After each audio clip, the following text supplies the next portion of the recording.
Hello, physics. Now we are still discussing the strange behavior of light or small particles like electrons.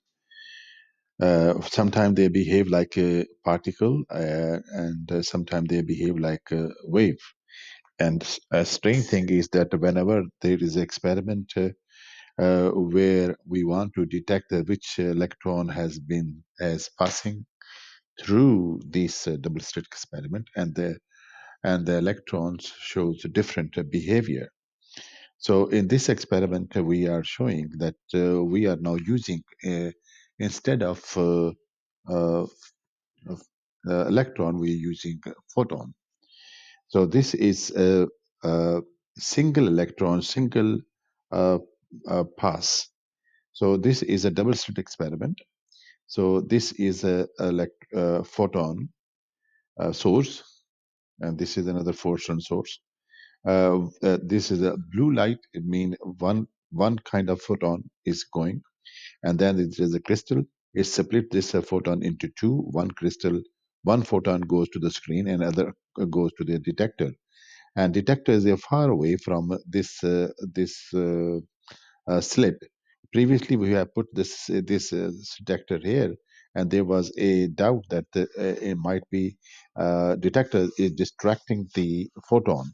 So instead of this one, we are now have chosen the detector uh, at this other destination, so that there should be no any interference. There should be no distraction of the photon. So this photon is called signal photon, while the this photon, which is coming from this one, is called idler photon. So there are two kind of photons. Similarly, this photon passed through, and then afterward, the other photon comes from the different one, and then it passed through this crystal, and it is split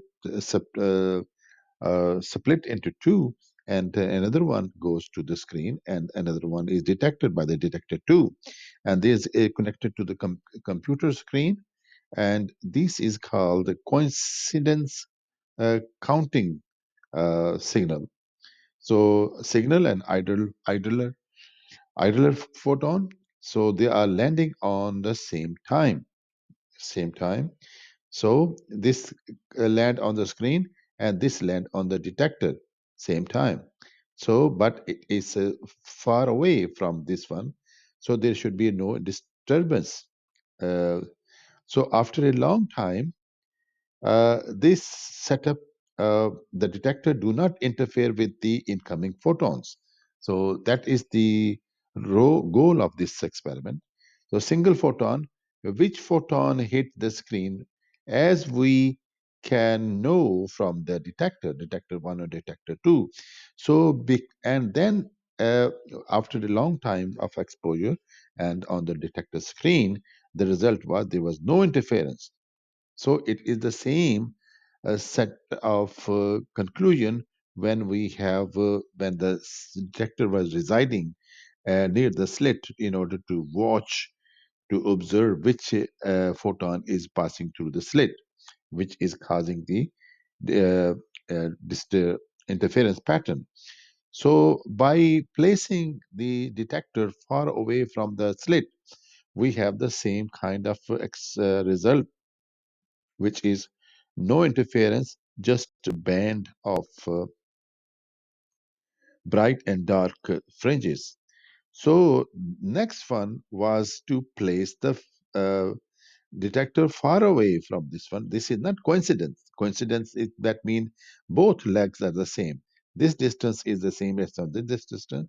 So as this a signal photon hit the screen, at the same time this idle photon hit the detector and is detected this one.